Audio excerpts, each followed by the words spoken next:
Hello everyone, I am Tacit and welcome to the Gems of War, Guild Wars, week 107, day 5. So today we got ourselves Green Guild War Day, which will be one of our main focuses. We still have the Bounty Hunter event going on. We started it the other day. We got to, of course, battle number 20, and we're just going to keep grinding on there. We're technically almost already halfway there. It might not seem like it, given that we're only like not even 1/3 the way there in points. However, more like 1/4. However, due to the fact that, you know, you keep gaining 6,000 per battle, we're pretty much there. No, not quite, but we'll get some progress on it. Well, mainly want to go and get Green Guild War done, of course. We do have that going on today. Main thing we have going on today, as far as events, because I don't believe they brought in a Saturday Pets. No, they did not. Of course, some Saturdays lately, particularly on the holiday ones, we've been getting a lot of the holiday ones for Christmas pretty recently. Obviously last month, but it seems like they're all done with those since, you know, it's not the season anymore. But unfortunately, no Saturday Pet today. And, yep, still the last 2 days to get the Crinklemas event done. Obviously, you can't do more battles towards it, but you can spend your points. And yeah, that's pretty much the game plan. It's Bounty Hunter and Guild Wars, starting with Guild Wars. So we are currently on a perfect streak in Guild Wars this week for our first time since the 100th Guild War. As far as our results right now, where are we at? We're at 37,500 basically after 4 perfect days. And we only have 2 last perfect days to do. Today, which is green, and tomorrow, which is yellow. I do feel like I want to revamp my yellow defend a little, or not my defend, but my offense, I mean, for tomorrow. Well, let's see what we're going to run for today. Obviously, we have access to Web Spinner, which definitely seems slightly enticing. Arachne Weaver, always a good safe option, which is currently on our active team. I do want to double check, have we gotten a new green anything recently? I'm trying to think back. Well, Aquaria, that doesn't count. Aquaria, of course, came out yesterday. Still in drop table for the next 6 days. Actually, we could do Aquaria and Aquaticus. We could break out the team. We could use it on Green Day instead of Blue Day. No. Especially since we can't use Mirage Queen there for the 50% mana start. But even if we could, no. No, stick to our Weaver. Yeah, we did technically get something new within that time that's under the green category. Just not something in the particularly enticing category, but it is indeed in there. Anyways, guys, hello everyone! Let's go build this team. Hello, Bill. Actually, we might just go with what we have, honestly. It seems good enough. Unless I want to go down a weird Web Spinner route, because Web Spinner did get buffed to have +5 to all stats, and I haven't really used it much other than that one defend team that got fought 0 times. Because we're so low in our guild right now, even though we're going perfect this week. But anyways, hello Roman, hello Bill, hello Dwight, hello Isabel, hello Tyrion, hello Emernator, hello Imperial, hello Gimli, hello Clipbomb, hello Cookie, hello Emernator, hello Vanessa too. Hello, Mr. Jesse. Hello, Supernova. Hello, Chris. Hello, Jonian. Hello, hello, everyone else. Welcome, welcome, welcome. Let me read back. I think I saw a question there. Let's see. No, we're still doing Gems of War. Yeah, we did Hollow Knight pretty much all day today. And we will be tomorrow as well. I'm not sure how close we are to the end, but made a decent amount of progress. I do feel like we kept getting lost, though. One really weird thing. Let me make sure I have the right metal set up. But one really weird thing about that game is you like have to unlock the map for every single area when you get to it. And I'm not familiar with that with Metroidvania games. And gosh, does it make it clunky if you don't find the map? Like, it is very easy to skip the map room and go through an entire area without it. And it is so ridiculously hard to go through a 2D game with no map. In a 3D game, you can kind of make it work because you always know like kind of where you are relative to where you were. But in a 2D game, you can't do that. Like, you can't look at one room, then look at another room and be like, oh, I am in this area. Whereas you can kind of do that in a 3D environment, but it doesn't work in 2D. So not having your map, especially for so long, can be very disorienting as to where you actually are. And that's probably my biggest complaint with the game. Everything else has been great with it, though. But I feel like the map system definitely could use some revamping for the next game, which is probably coming out later this year. Anyways, do we need to change anything? I think we're good to go. 20% mana start, bunch of extra magic. Just running a pretty safe Weaver team. Has the Beatrix in there in case we need cleanse. Yeah, that's pretty much everything we need. Biggest threat is they are also running it. So that's actually kind of interesting. I think we'll be fine. Biggest issue here is I can't Essence of Evil his options. So he does have a double life on us. As long as he doesn't have convert here, I think we're fine though. So he has blue to purple. I can't really deny him. I can let him have some color. Let me take this extra turn to see where that brings us. So you have blue to purple. Blue to purple does very minimal. Oh, now it does something. Oh, I can just deny completely now. Yeah, I can just take his purple. Oh, big issue here though. He's gonna take skull, but he's entangled, so it doesn't matter. So we'll take purple. We'll do whatever. He still has blue to purple, but blue to purple doesn't do anything. So I just pass my turn by taking something that's kind of out of the way. Ooh, wait. I don't want to have to take this purple though. I can take this brown vertically. Actually, maybe I do want to take this purple. I just need to see where everything is. So he has blue to purple. I don't want to accidentally give him something somewhere, though. I think we're fine with that one. Oh, we almost got unlucky there. If that was a blue, that would have been so bad. That would have been so bad. But we're fine. Oh, we even got disable on the hero before it could get its bless. Oh, that's huge. Because normally I have to deal with that, but now we won't have to at all. And that also means it gets webbed, so it's basically doing 0 damage now. That's some really good value there. We didn't even need that to win, but it definitely makes it easier to win, that's for sure. I guess we just go for Explosion here. One other thing we could do is Essence of Evil Hero if we really want to. I don't think we're going to need to do that, but it is an option that is now available to us. But all we have to do is Weaver again, get double kill, and we're good to go.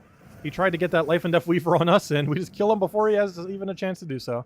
Alright, so we just disable that to make sure he doesn't get mana. If he does some kind of convert or something, doesn't really matter. He's frozen anyways, loses his turn. I'm actually going to go for the extra turn off of this because I don't believe I have enough damage otherwise. And now he's Weaver dead. We win. There we go. 1 down, 4 to go. Nice solid first fight. Though we do have access to Weaver. If nothing else, even though we're not using Web Spinner directly on this team, and I'm not sure we're going to bring it out, but we'll see. We still get to use the 5 to all stats because, of course, Arachne Weaver. Arachne Weaver has a 75% chance to summon a Web Spinner when an enemy dies. And this is the first week, or the first Guild War week, where we have +5 to all stats since it came in on Monday. So not Arachne Weaver itself, but the Web Spinner that it summons has +5 to all stats, so a little bit extra value there. So we're up against Elementals here. Best way to deal with this would be just get it webbed and hope his Empowers don't go crazy. He does have Magnus, which is interesting. He has a lot of Disable on his team. Going for the Essence early could be some pretty good value. He does not have Stealthy on Hero. It's actually one of the reasons why I run Essence of Evil on Green Day. As of lately, is if they're not running Stealthy on Book, you just simply go for Essence of Evil on it and you're good to go. Most teams on Green Guild War Day are based, or defensively, are based very heavily on Book, so if you just use an Essence of Evil to disable out their Book, you have essentially disabled their entire team. Especially with Magnus in first slot, because the only other threat that can even do anything to us is in their first slot right now. So the only thing we really have to deal with is Essence of Evil Hero, and we win. So with a super ideal board, we can just let him convert, take all the greens because he is converting into green, get Essence of Evil, throw it on the Book, and we auto win. The second we get Essence of Evil on Book, we just win. Leprechaun is mostly just here to make sure, well, obviously for all the mana, but he's also here to make sure we have an anti-alignment tool. So in case he does have alignment and we have no way to deny it, we will have an option. So let's see if he does. He has purple to green, which does nothing, and he has yellow to green, which is also nothing. However, we do have to move a lot of the board, so we do have to be mindful where everything moves to, as far as if that would give him alignment or not. And I think we just do this vertically. Not seeing anything too bad that can happen. There is like a slight double chance off a Sky that can happen, but given Brownstorm, it shouldn't happen. Plus we got the extra Cascade, perfect. Okay, so double check his converts again. Purple to green, yellow to green. I mean, sorry, yeah, yellow green. So purple to green, still does nothing. Purple to green. Oh wait, we already have Essence of Evil. It's already over. Wait, we already won. That was quick. That was a really quick match. Gosh. Okay, well, it's over. That's all we need. It doesn't even matter if he gets alignment here. Let's go for a Beatrix. Oh, he did get web on our, that's slightly unfortunate. He did web our Leprechaun, which makes it a little bit complicated in the sense that we can't use Leprechaun now. However, I think we've won so hard that it doesn't matter. Like, that's not ideal, but it will probably make almost no difference on this fight. I am very tempted to do this on... Oh yeah, duh, I forgot. We have Beatrix too. We literally just cleanse out of it with a single cleanse. I kind of want to go hit on Hero here. Never mind, we already have Weaver range, so we just do that, boom. And now we just kind of go crazy. We go for another Essence of Evil. I guess we'll do it onto you just to get you into kill range. Because we're just going to go for Weaver here. It might actually be better to go for Beatrix. There's a lot of brown on the board. Chance we actually turn is super high, then we just go straight to Weaver, win, and that's match. There we go. This is actually 9,600 pacing day. We are on track for 9,600. Not lost a single troop, haven't really given them much mana. For whatever reason, they're all using the same team, so we already know how to counter it. It's literally the same battle as before. I don't think there's any difference. Maybe the banner? Because Hero is the same. Team composition and order that it is the same.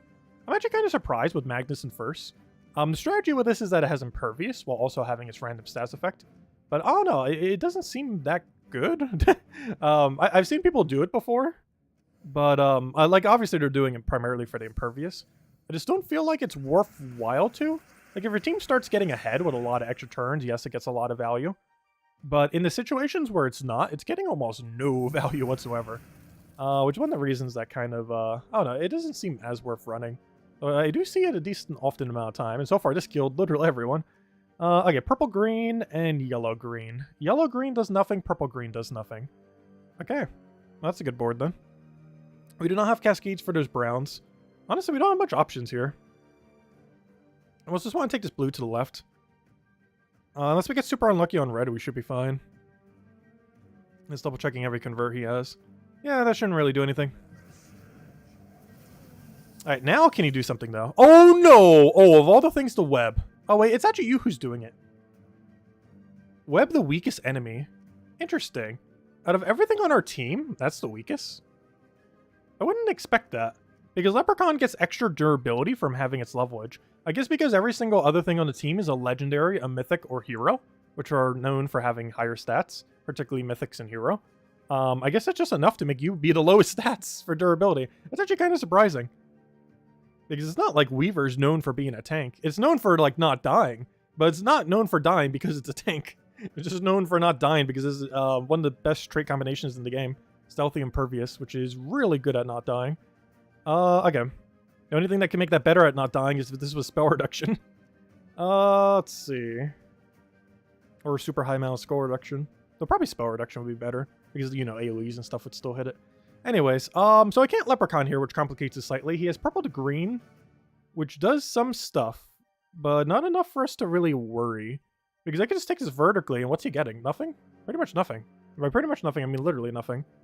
I can even take it for the extra turn chance. Because I don't need to take it upwards. I can just take it down, try for extra turn, and hope we get lucky. We did not get lucky. Oh, we did on the brown, though. Nice. Okay. So we just take a blue. We got that cleanse. We take the purple. We throw down Beatrix and hope we don't miss, don't miss, don't miss, don't miss, or we lose. Don't miss, or... Okay, good. That could always happen with Beatrix. It's always scary. And now, same strategy as before. All we have to do is Essence of Evil is hero. He dies. His whole team is hero. And we've now won. We just have to apply the damage now. Unfortunately, this is going to be a bit of a slow apply damage sequence. As we don't actually have all the damage we need, but we're about to. Alright, so we actually turn there. We'll throw down Weaver. And now we just have to do that one more time. We'll go disable whatever the biggest threat is, which is his only cast that can do damage. We'll explode the board again, and just match off a Weaver. No, it's not enough damage. You know what it is, though? Beatrix. So we'll do it with Beatrix. Weaver's not enough, but Beatrix is there. Because the split damage concentrates on whatever's left. So it allows the cleanup on the other trip there. Alright, that one didn't go as good as it could have, but it still went well. Round 3 against the exact same team. Gosh, it's always weird when guilds do this. Oh no, do your guilds do this? Actually, let me go ask in chat. Does your guild... Though it might be biased because some of you might be in my guild. Let's see. Though I know not all of you are, a majority of you aren't. But I'm actually curious. A poll. Does everyone in your guild use the same defend team? Because I personally feel like it's weaker rather than stronger. If literally everyone is. Like, I know some people do that because of sharing builds and everything. And because, you know, if something's really meta and strong, like, you might as well use it. But I feel like it makes it really easy to counter if literally the whole guild is running the same team. Because if you win once, you can win 4 more times. But anyways, does your guild all use the same defense teams? Question mark. Yes or no? Because I'm actually curious if this is like majority or not. Does your guild all use the same defend teams? I should probably say for Guild Wars. For guild... Oh, that's not how you spell for. That's also not how you spell for. Gosh. For Guild Wars. There we go. I think it's typed that right. We'll find out in a second when it's completely mistyped. Alright, what do we need here? I guess we just explode everything. Oh wait, first I need to make sure he doesn't have alignment though. Purple to green. Doesn't do much. You just deny it outright too. What's the other one? Yellow to green. Okay, I just take this to the right and we're fine. What's he gonna get? He'll get a pair if he does yellow. That's it. Oh, I guess he'll get a pair over there too. Alright, we can't stop him from all his pairs. And I don't want a Leprechaun here, so I will give him a turn to convert. He does do the one that gives him a slight amount of mana. He now has access to yellow to green. Is yellow to green scary? No. He will get... Oh, yes, it is, actually. I have no way to deny that. Actually, yeah, nah, we kind of do. We have like a pseudo way to kind of deny it. I could take this brown, which takes this green, which moves this down. Which means he will only end up getting a 3 unless something catastrophic happens. Do we risk that? I think we do, to be honest. That actually seems kind of safer. Because I'd rather give him a single pair than just an Essence of Evil him next turn. And as long as something really weird that I'm not noticing doesn't happen here, we should be fine. Oh wait, we're about to give him 2 pairs, but does that even matter? We're about to silence him. Like, giving him 2 pairs or 1 pair, as long as he's not extra turning, we win. Yeah, I think it's safe. Unless I'm missing something here, that should be safe. Yeah, exploding all green can be done here, but it's safe to take that. He's going to get a green down here, and he's going to get a green up here, but it's only going to be a 3. He's not going to get a 5 times. Like right there, the shape is 5 times, but this brown moves that green down. That green then moves that into a 3. So he's going to get a 3 there, a 3 there. That gives him full mana, but we're also going to have full mana. So we just Essence of Evil him, and we're just good to go. Then we Leprechaun next turn and go from there. I'm just going to see what happens. If we lose, we lose. But unless I'm missing something, he's getting full mana, but not extra turn. Oh, he got extra turn from Cascade! Wait, how is it not his turn? Oh, he lost it off the... Oh! He got blue extra turn from the massive Cascade, but he's frozen on blue. Oh, that's funny. That was almost really bad, but then also really good. But yeah, that gigantic Cascade eventually led to a plus-shaped 5 times blue out of nowhere. But he's frozen on blue, so he got denied. Because that was the only extra turn he landed in all that mess. Anyways, now we just do it. We just disable book, and we won. Let's see. We'll take that down. Boom. I'll take a Beatrix and hopefully not miss. Good. Throw down Weaver and kill, and let's match. It's already over. That was a little sketchy. If he was not frozen on blue, this would be a very different match right now. But luckily, he did get frozen on blue there, so he's dead. And then we take green. Throw that down, and that's match. That was almost exceedingly bad. But hey, it worked out. It wasn't exceedingly bad for the reason you would have thought, though. Okay, here's someone who does use a different team. It's the same premise of team, but it is a different team. But they do have cleanse, oddly enough, which is interesting. Though we still have a way around that. We just stun it and we're good to go. Is he using Orpheus? Though Orpheus does get stunned by... he's using 20% into double Orpheus.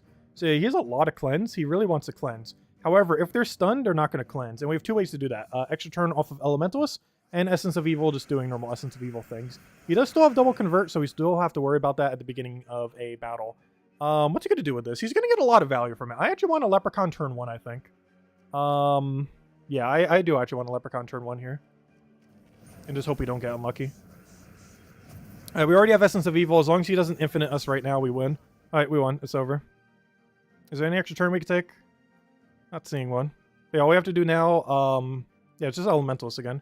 So all we have to do is just Essence of Evil. He does have Beatrix, though, so he does still have a win condition, to some degree. Though it's not much of a win condition, but it is a win condition.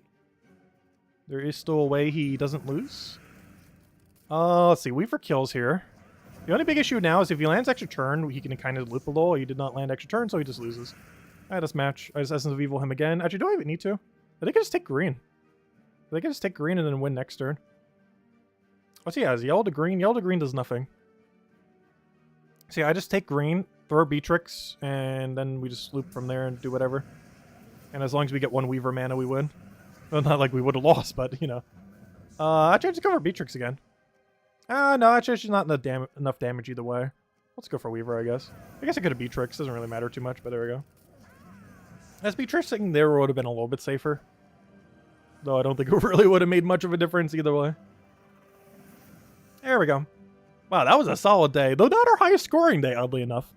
I'm actually really surprised. A very solid Guild War day, but there was a day we did higher. We did a 9,568 or so. I can't remember what day that was on. I know it wasn't on Red Day. I think that was on the second day. What color was second day? Second day was purple. Oh yeah, that makes sense. Duh, they're out Leprechaun. Yeah, no wonder why they did almost 9,600.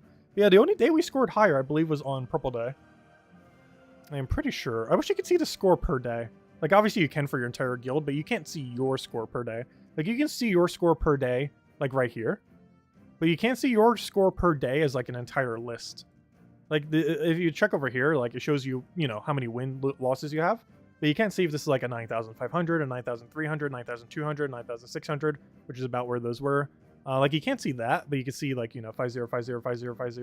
Also, hey, all 5 zeros. One more day and we have a perfect week. Hopefully we'll get it. We haven't done so since the 100th Guild War where we like super tryharded it. And we sum up in this time, though we didn't need to even revamp our team this time. Mostly because the guild was using the whole same team. Like literally everyone in the guild except the last battle was all the same team. In the last battle, all they did was change up 2 things. They kept the double empower, they switched out the weapon for something else. Or was it the same weapon? I don't remember. But they, I did something with the weapon. I'm pretty sure it wasn't book. But they like changed up weapon and they changed the Beatrix, and that was it. But they were all the same premise otherwise, the double empower into the whole book concept. Anyways, let's Guild War for today. It went pretty well. Alright, next order of business. Let's go clear out the dailies, hand out our redeem code, and then we'll probably spend the rest of the time doing Bounty Hunter. I'm not sure if we're going to do all of Bounty Hunter today, but we're definitely going to get a good chunk of it done, if not all of it. Oh, who knows? Maybe we'll see. Might do all of it. No, come on. Stop giving me traps. Stop giving me double traps. No. Oh, well, we got some mirror armor to go with it. It's not going to get us that far, though. Anyways, what do we have here? Let's go use our standard Zolgoth team. We're going to be stunned, which means we can't do triple damage burning. Oh, well. And most, or often than not, when we're using this team, our win condition is honestly just Interrogant into Zolgoth. Like, if we're stunned, we almost don't care. Like, it matters, but it really doesn't matter that much. Because the main win condition we're looking for is Zolgoth back and forth between these two until we just kill everything. Like, the triple damage is nice. It's not required to really win here. Now, let's just get a Leprechaun down. Probably should take another extra turn first, just in case.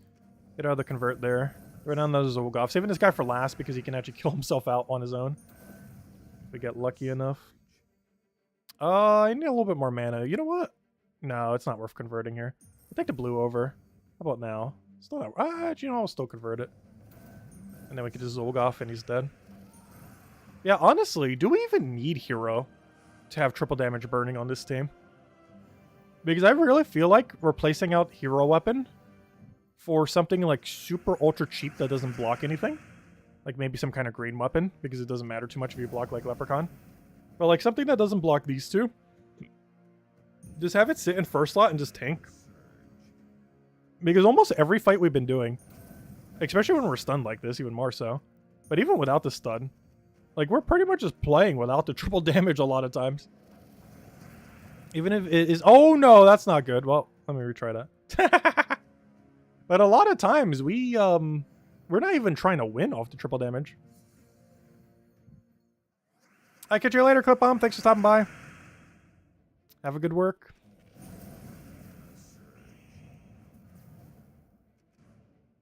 Oh yeah, based on the poll, it looks like most people's guilds do not use the same team. So it does look like about 20% or so is coming through saying that they have, or 20, or technically 19% right now. I knew it was majority of guilds not doing the same. But of anyone who does have a guild that's doing all the same, I don't know, what should I ask? Like, I have a question about that, but I'm not sure exactly what to ask in that regard. Like, what's the strategy with an entire guild having the same team? Because there's a strategy there, like everyone using the same meta. I don't mean necessarily like the team, but I don't know, what's like the mindset behind using all of the same team? Like, it's just trying to use the strongest meta possible, and then everyone just adopts that meta and then uses it. Because I personally have not seen almost any guild that's running all the same that I personally felt was harder rather than easier.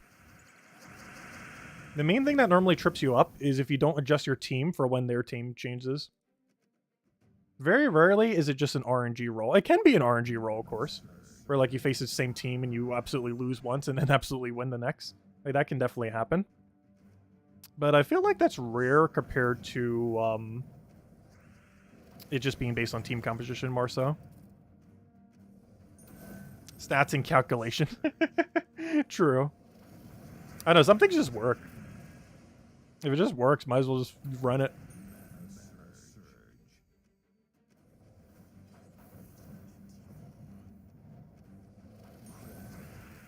Yeah, we have a good convert there.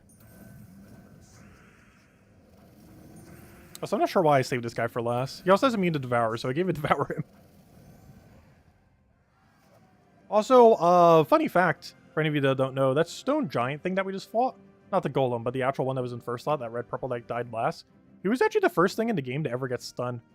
He had stun on Skull before anything even had stun on cast. And I think the first one to get stun on cast was Moa, that one yellow troop that's basically irrelevant. But that's how bad the initial stun options were. Like, I think they were so scared of stun being way too strong that the only two things that initially had it was a common that had it at a 7 mana cost and a epic that had it on Skull. Those were the only two options. Okay. Place your bets. How'd you know? I was going to almost make another poll on will we get... this is another one. Will we get our dragon today? I'm not going to make a separate poll for it, though. But let's just do it and see what we get.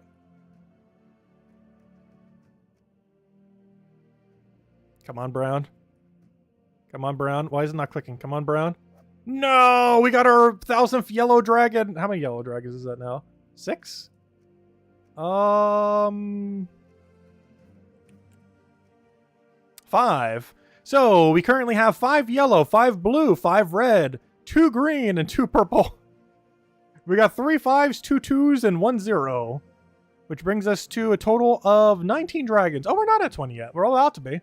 20th dragon. Come on, Brown. But yeah, we're 19 dragons in, which we're over odds at this point. We're even over odds the calculated average odds.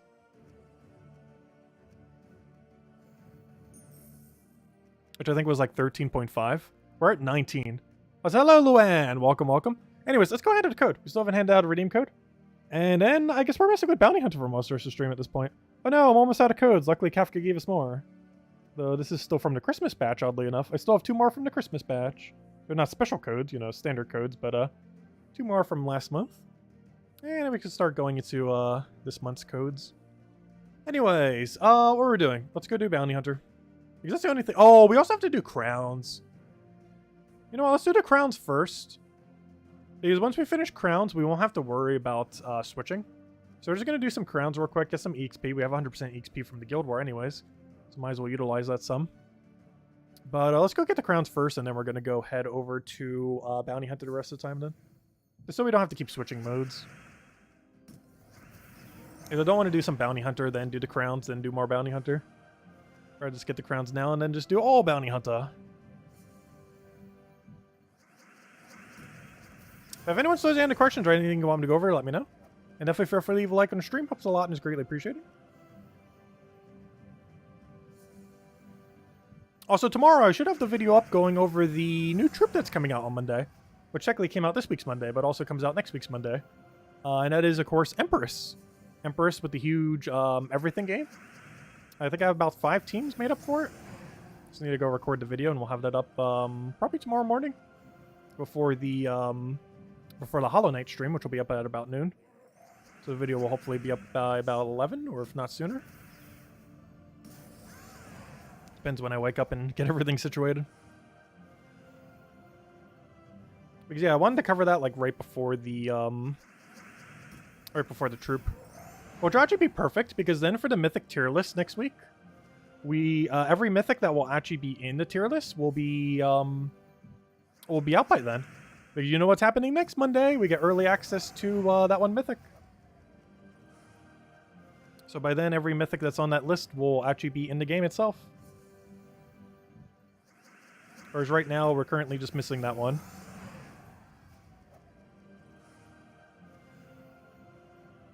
Do we get fewer Vault keys on Nomapaloozas on non-Vault weekends? Wait, do we get fewer Vault keys on Nomapalooza? Yes. Nomapaloozas always have less loot when it's not a Vault weekend. You should pretty much never, ever, ever, under any circumstance, use a Palooza when it's not a Vault event. The only reason you would ever do that is because you really very quickly want to get a pet active for your guild, and even then it's probably not worth it. Because you get almost no Vault keys comparatively. Like, the rate is substantially worse. Like, normally you would average like 20-something Vault keys from a Palooza during a Vault event. If you're doing when it's not a Vault event, you'll be lucky if you hit like 5.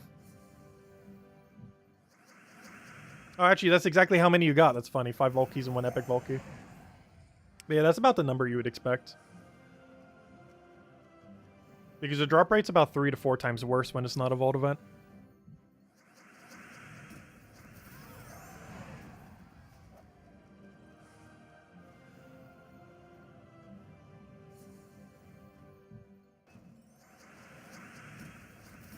Yeah, during vault event weekends, you definitely want to be farming low-level Explore.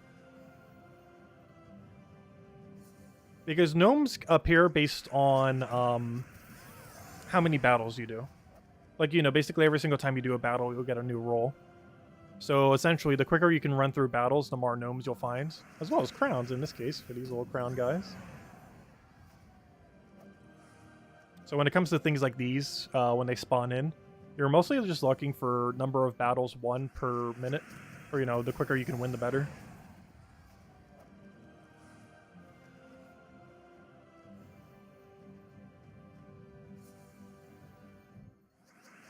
Yes, but that's basically how you want to do it.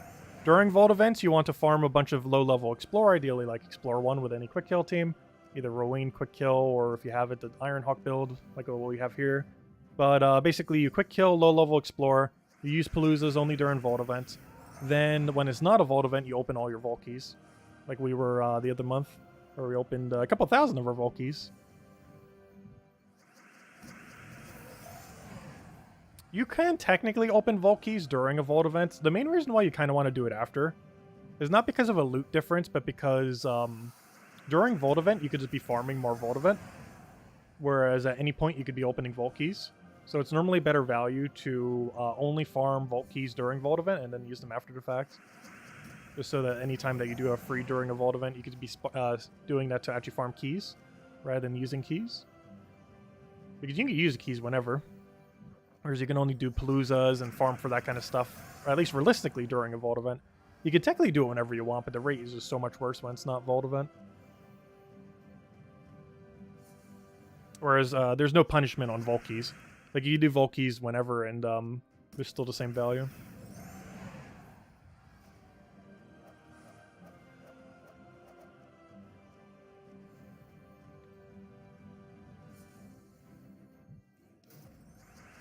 But yeah, I'm not sure when next vault event is.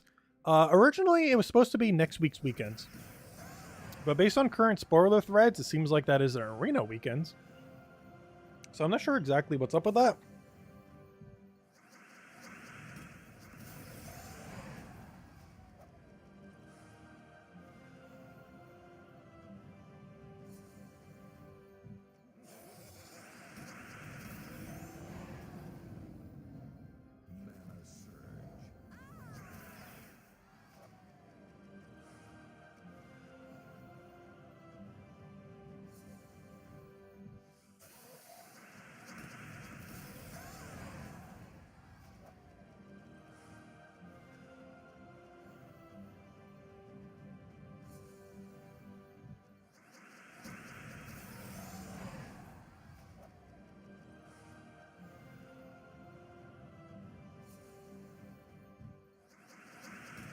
Now, let me double check how we are on crowns.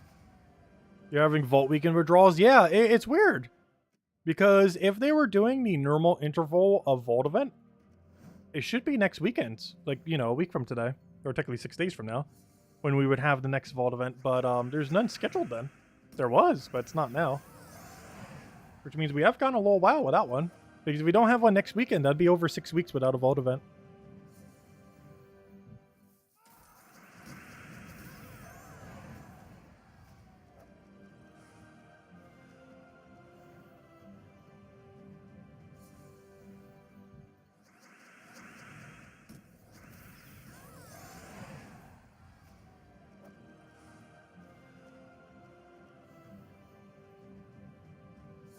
You got 30 Dragonite from a gnome. And someone asks, where's the missing 39? Oh, Lester.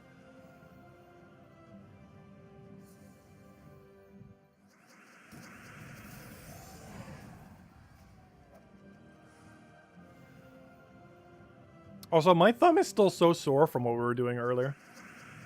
Like, it's almost black at the tip. From so much button pressing.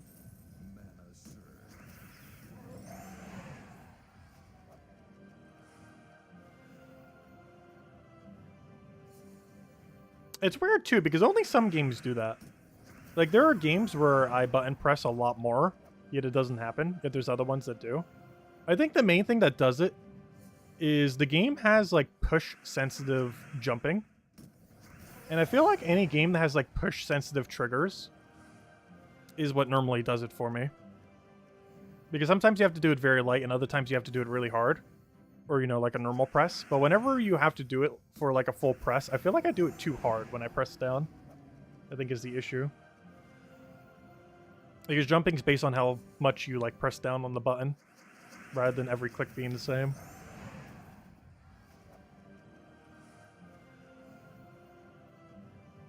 And you jump a lot, as it is a platforming game. So you do a lot of jumping.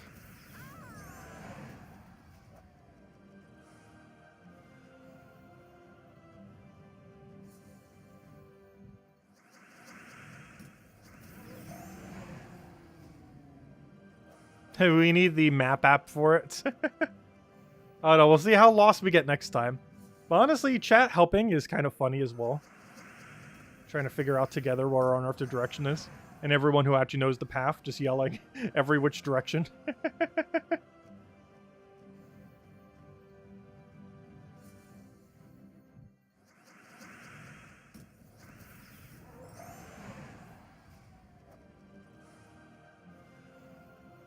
That is one bad thing about a lot of Metroidvanias, though. They're very easy to get lost in. Mostly because you have to backtrack to the same areas like 5, if not more times. You just slowly unlock things that unlock your path. But there's always almost something in every area that requires each of those elements. Or, you know, each of those unlocks. So you constantly backtrack all the time. I wonder if Ori and the Blind Forest has a lot of that. Because that one wasn't set up, I don't believe, as much as a Metroidvania. But I'm pretty sure it still has, like, elements of it. Which is actual Metroidvania games tend to have that a lot. Where you get, like, a dozen different unlocks for the environment. But then every single area that you go into also has, like, a dozen different things you can interact with. And you never really know at any given time, like, oh, can I do this now? It's like, oh, nope, you can't. But then you come back later after you get this power up, and it's like, oh yeah, I can go back there now, but I can also go back there, and then back over there. And then, like, you get one unlock, but it unlocks, like, 8 different paths. And we're starting to get to that point in the game, where we just got an unlock where I'm pretty sure there's, like, a minimum of 6 different paths, and I have no clue which one I want to take. Because so many paths just unlocked at once. Use at least, like, one backtrack path in every area.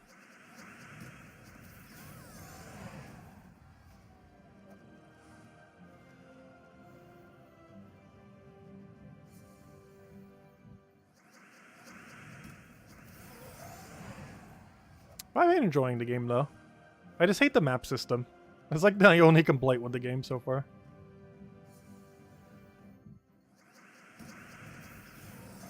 It has a map system that basically encourages you to get lost. Which is interesting gameplay design, but it's also annoying to deal with. Especially when you never actually end up finding that map. Because it's not like it's routed in a way where you're 100% going to get it. You can easily skip it over it, unlike power-ups. So you can go through almost an entire zone, or literally an entire zone, without ever picking it up. Have I ever tried doing Empress with Basilisk? I have not. Basilisk was like that double kill troop, right? It could kind of work. Also, where are all the Dragonite Gnome? I have seen 4 Cursed Gnomes within the last week. Not a single Dragonite Gnome since the patch about a month ago. I guess at this point it was like 3 weeks ago, but you know, it's almost been a month. Getting up there.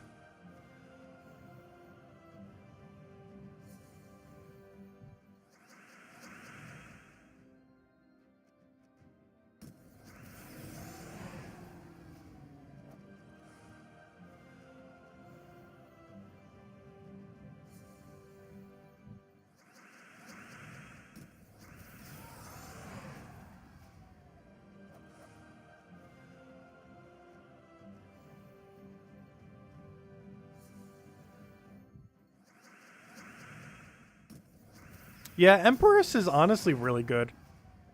It is the only tarot card I would say is actually worth using. Like, there's a couple that have an interesting gimmick, like the Fool, but I wouldn't really consider it worth using. Empress is the first thing that has had a tarot card ability where it is like legitimately worth putting into a team competition. And it can win quickly too. Like, it has everything it needs to function as a like proper option. Has good extra turn potential, has really low mana costs, has a great ability. The only thing it doesn't really have is its perk is kind of wait, wasn't its perk bad? Wait, which one? Let me double check. Wasn't its perk something kind of underwhelming? No, it just has standard good tarot. Never mind. I thought I got one of those weird, useless ones. But no, that's a perfect, like, for example, Ace of Wands, where it's like, why? Like, it's not bad, but, you know, it's like, it's not as good as the other thing. But yeah, I did get the good one. It got the good tarot, quite literally, the good tarot, where it gives a random positive stats effect per cast, which could definitely stack up to be quite a bit of value over time. Anyways, let's go do a bunch of bounty. Not sure we're going to complete it right now, but we are going to get a bunch of progress on it. One other thing I do want to go check. Did we ever claim the, not the Guild Wars? Did we ever claim the one for the World Event? I know we've been done with World Event for a while. Yeah, we did already. So I wasn't sure if we claimed it or not. Now, let me guess. Are we dead last because we stopped doing the battle so early? It's kind of funny because we might make first place in Guild War for our guild this week. Yeah, also make a tied dead last for the World Event, which would be a pretty funny combination to have. First place in one, dead last, or a tied dead last in the other. Anyways, let's go do Bounty Hunter for the rest of the time then. So for any of you that didn't see the Bounty Hunter team from yesterday, it's the same team you would use every Bounty Hunter forever. Until the meta shifts. And it is simply Ogress, Tagraki, Corpse Mirror, and the Bounty Captain. Which, in this case, the Bounty Captain this week is Knights Errant, which ended up coming out yesterday. It's a okay troop. It does a bunch of yellow, and it's boosted by yellow, or it's boosted by any enemies defeated. One interesting thing about this is it doesn't have a cap, so theoretically, you know, if the enemy has resummon, you could eventually get to the point where you're just filling the entire board with yellows. Obviously, that's not going to happen in most circumstances. However, it's not an impossibility. It could happen. It is something that can indeed happen. Ooh, 3 HP. That's unfortunate. Luckily, we got the explode option. Oh, wait, it doesn't take the right way. Let's go for that. Get our Corpse Mirror. Also, the Bounty Captain's actually usable this week. It even has potential to be useful in the future. As its ability is not bad, there's just not a lot of things in Bounty Hunter that are yellow that are good. Like, it itself is not bad. It's just what it synergizes with is not good. If that makes any sense. Like, this troop could eventually be the meta for, if there's ever, like, a yellow meta formed. Like the Knights Errant, that is. But it won't be until good yellows actually come into the game for Bounty. While there are a few good utility yellows here and there, of course, we're even using one right now, Corpse Mirror. Yellow is a category for Bounty Hunter from, like, a damage source perspective. It's just nothing special. Like, it's not bad, it's just not particularly good. And for that reason, just isn't much of a need to use it. But, of course, we're forced to this week. Why did I take that skull? We could have just ignored it. Because unless we find a skull, we don't... Oh, there we go. Perfect. Because unless we find a skull, we don't actually get value from what we did. So luckily, immediate skull.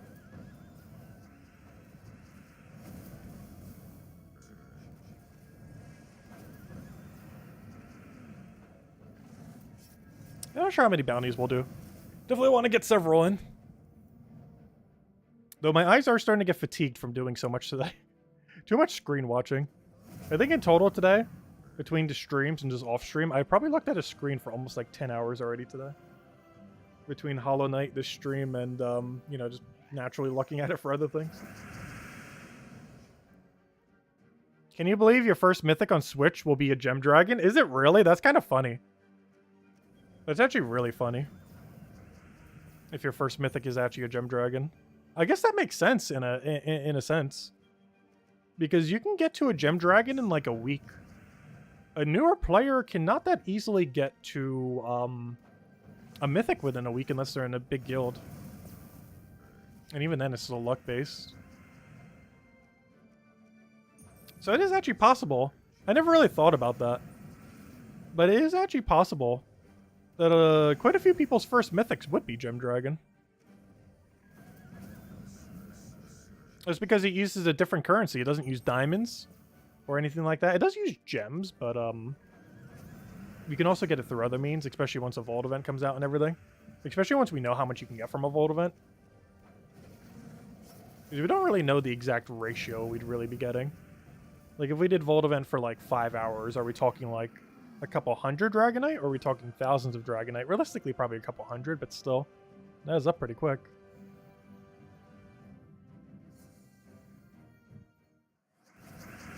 Is there a class that dispels on 4 times? Yes, there's a lot of them. Every single one that has the Guardian tree can 4 times dispel. It's a feature, the second to last feature on Guardian Tree. So you can actually just type in Guardian Tree, well, not specifically Guardian Tree, but you know, you can do the category of Guardian Tree when you're looking for heroes, and it'll bring up every option that has it.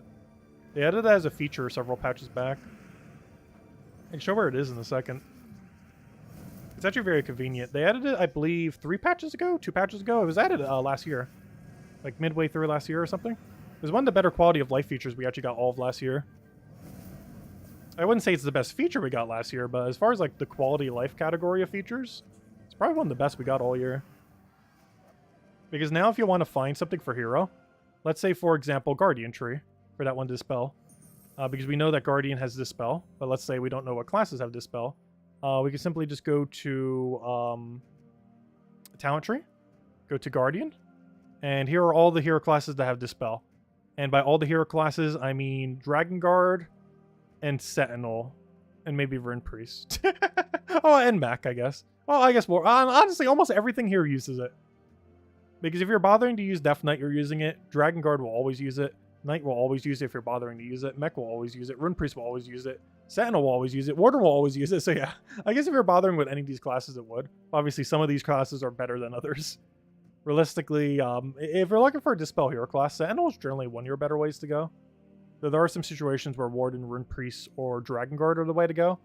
For the most part, Death Knight and Knight are almost never worth using. Pretty much everything else here would. As you can see, every single one of these have Dispel right over here. And every single one that has this tree will generally be using that as their second to last perk. But you can do that for any hero now.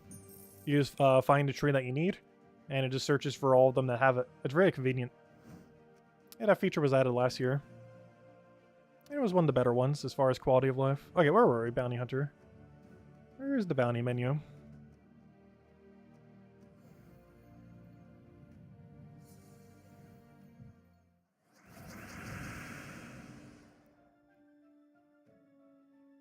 Used to play back in 2015, yeah. This game's been going for a while. I still can't believe it's been so long. It's been like a little over 8 years now. They just had the 8-year anniversary the other month. It's getting up there.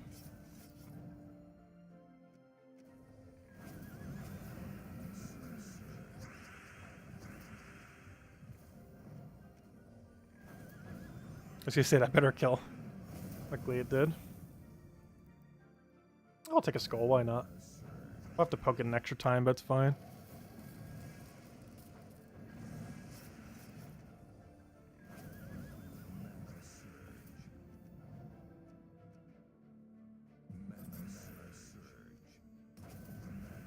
Wait, I didn't kill? Well, fine, we'll explode on you.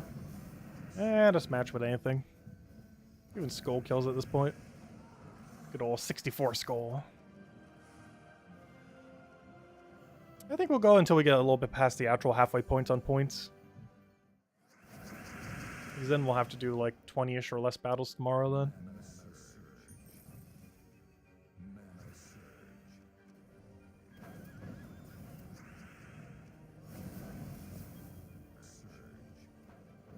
Why on earth did I target him? That made no sense, that move.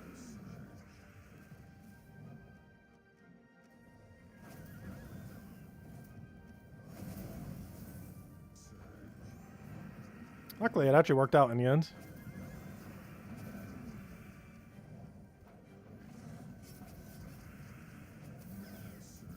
And because that boost ratio is based on all kills, well, when we get a bunch of kills, we can go for the nice yellow sweep. I wonder if, you know what? I never thought about that. This boost based on your own deaths, right? No, it's based on enemies defeated. Oh, you can't cheese it. I was gonna say, if it's boosted based on any death in battle, that would be so funny because you could boost ratio it off of Elspeth, get yellow from Elspeth, and then just go crazy from there. But no, it's based on enemies defeated. So unless they're running a summon build, you can't have it go out of control. Oh, that would have been funny. But yeah, it is specifically enemies.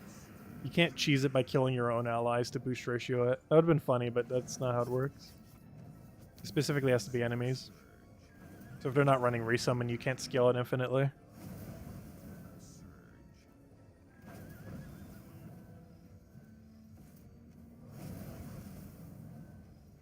Because there'd actually be some non-bounty teams you could use that for if it did. Unfortunately, it does not. I wonder how that works in Arena, because that would be kind of good if you actually drafted another yellow to go with it. The only problem is, because it's a... Oh, no, it'd be a rare, too, so you'd actually know most of your team, too. We're extra murdery today. Yeah, that did happen in the other stream. Basically, some kind of bug became allianced with us. Like some kind of species of bug. And then we proceeded to keep murdering all of them. Because they did it initially. But then they became friendly with us. But then we didn't proceed to stop killing them. Because they still dropped loot. I wasn't just going to let fresh loot just sit there. They had loot on them. That's a problem with a lot of games. Is I will get distracted very easily by any amount of loot. If you make big flashy loot in every direction, I am walking in every direction to grab that loot. I will get very easily distracted by it for a long time.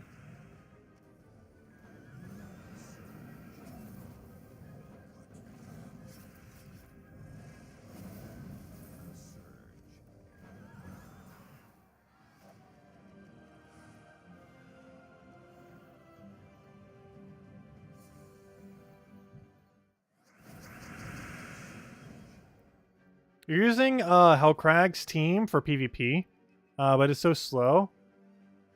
Wait, which Hellcrag one? Wanted some loopy Beatrix, what kind of? Any tips? Generally, Beatrix can't loop that well. If you're looking for something similar that can loop, you're normally looking for Truffle. Like, Truffle ends up being a lot better of a loop.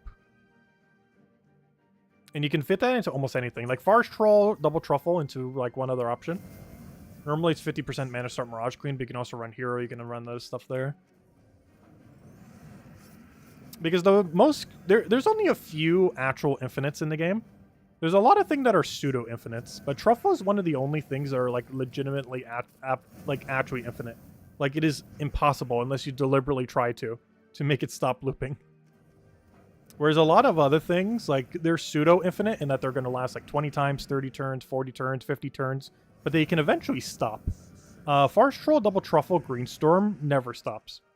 Like, it is physically impossible for it to stop, assuming you're not frozen and all the conditions are met. Like, it just never stops ever. Like, it can go 1,000 times, 10,000, 100,000, a million. Whereas a lot of other loop teams aren't actually loop teams. Like, they are for all intents and purposes, but they eventually stop after like 10 to 30 loops, which obviously is more than enough to win most fights. But it doesn't actually go forever.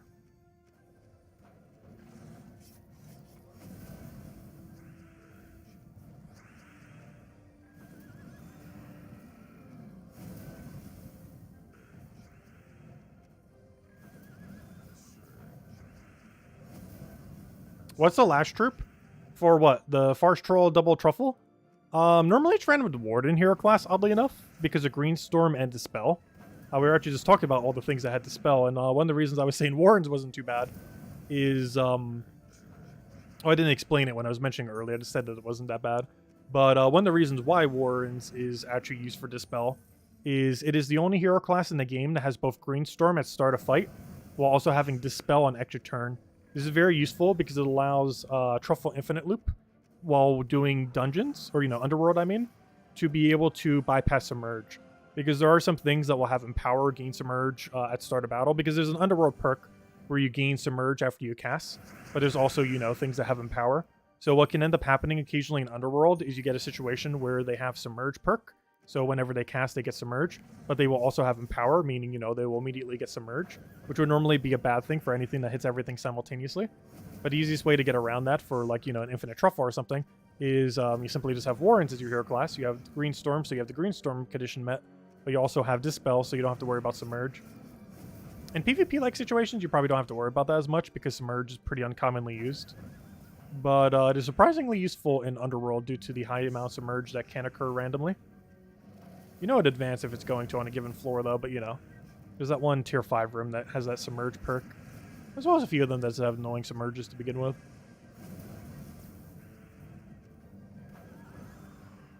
But either that or Mirage Queen. Mirage Queen's for 50% mana start on all, which helps it get going a little bit quicker. But the other thing, Warrens is mostly just for the Green Storm. Yeah, Warrens with any weapon. Normally it's ran with one of those, like, Doom Glaive weapons. Oddly enough, the green one, it might seem better to use the brown one because of mana coverage. But you actually want to use the Doomed Glaive green version if you have. The main reason for this is you deny all the brown. You generally don't want to deny all of the green because you need the green for your loop. But denying all the brown doesn't matter because nothing on your team actually uses brown mana. So it might seem weird to use, like, you know, 3 greens in a row with a green weapon fully blocked that only uses green. But it actually ends up working out because you don't, because you want to deny the brown, not the green. But yeah, Doomed Glaive is generally the way to go, though you can put pretty much any weapon there, it doesn't really matter too much. Because you're mostly using it as a finisher. Because Forest Troll Double Truffle is already all the loop you need, so whatever you're putting in 4th slot, you're doing to speed up the battle. Because one bad thing about every infinite loop in the game, and one of the reasons you generally don't see me using it too often, is every infinite loop is generally pretty slow at winning. Even though it goes infinitely, most infinite loop teams require a lot of startup before they get there. While some do it quicker than others, every infinite loop team needs some amount of startup. And once they get started, you know, they just win automatically. But getting them to that point can take too long, to the point where other teams would have already won by then. Which is the biggest thing hurting pretty much every infinite loop in the game. Or most of them anyways. There's a few that can kind of bypass it. Honestly, some of the Empress builds seemed like they were kind of bypassing it. Or we had like a pseudo-infinite and, you know, it was going enough that you could still make it work. But, I don't know. It's the biggest issue really holding back infinites. Which seems kind of weird. That you know, literally doing infinite damage to the enemy is considered bad. But it's mostly due to the fact of how much time it takes to get them rolling sometimes.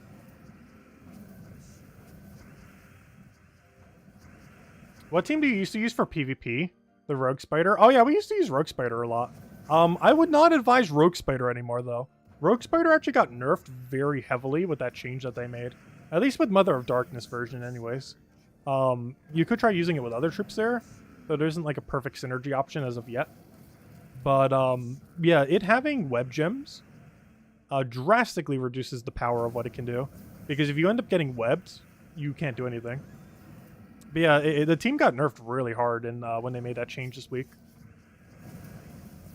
I do feel like overall it's potentially a buff for the Spider, but it's a nerf for the Mother of Darkness version of it, which is like the only team that was used with it pretty much. It will eventually get a gigantic buff if Zolgoth ever gets like the perfect troop for it. We need like a brown, what would it be? Brown, what colors is Crater Grand? Green and purple, right? We need like a brown, green, purple rogue from Zolgoth that counts as a rogue. Or sorry, I just said that. It needs to be basically a purple-green anything color that's a mythic that counts as a rogue that has immune to web. That is from Zolgoth, ideally, though it doesn't have to be from Zolgoth. And what's the other condition? Any other conditions? And I guess have a trait that isn't useless and ability that isn't useless. Ideally, like an extra turn ability that can like mana loop some, while also having a trait that isn't atrocious. Like the most recent mythic we just got yesterday. Like if it could meet like 2/3 of those conditions, the team will be good again.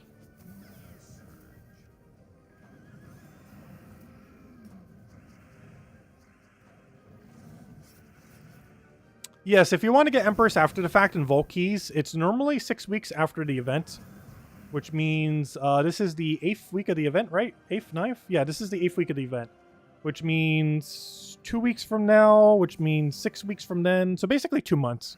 You can expect like mid-March, you'll probably be able to get Empress in Vault Keys. But yeah, I would say mid-March. No official date is given. And a lot of times they've actually been saying in-game when they come into the game. So keep an eye out on that. But yeah, mid-March is the approximate time when Empress will be available for free-to-play. We'll be covering the video for tomorrow. But yeah, you still have a couple months if you're looking for it free-to-play. Super Paid Pass got it this Monday. Standard Paid Pass gets it tomorrow. Sorry, not tomorrow. Monday, I mean. And which is almost tomorrow at this point. And free-to-play gets it like mid-March or late March or whenever you finally get it in your Vault Key drop table. Because even once it's in Vault Key drop table, that doesn't mean you like instantly get it. Obviously, it's buried in there, and you can easily go hundreds of drops without getting one. Luckily, there's no team that you really need 2 for. I don't really feel like double Empress would ever work. So you don't need to worry about having more than one. Because you use Blue Orb, the single one.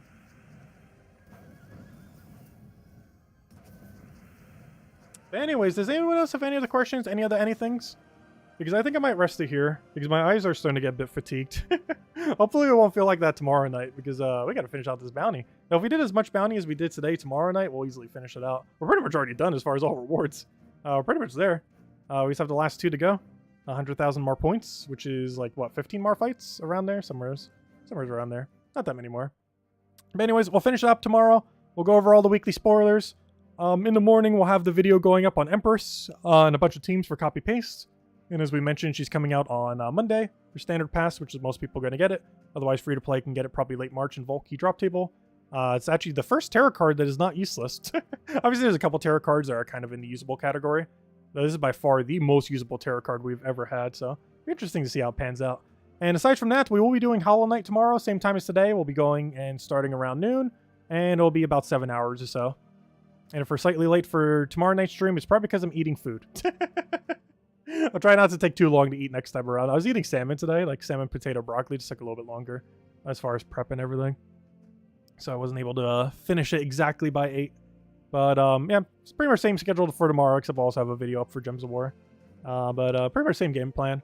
We'll have a video up in the morning, going over Empress. Midday, we'll be doing Hollow Knight, and see how far we can get in that. And, of course, standard 8 p.m. Eastern Standard Time stream. We'll have our good old Gems of War, finish the last Guild War day, and go over all the weekly spoilers, and, of course, finish out Bounty.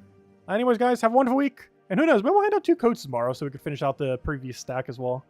And we'll go from there. Anyways, guys, enjoy your weekend. And I'll catch you guys later. Goodbye, everyone. And thanks for watching.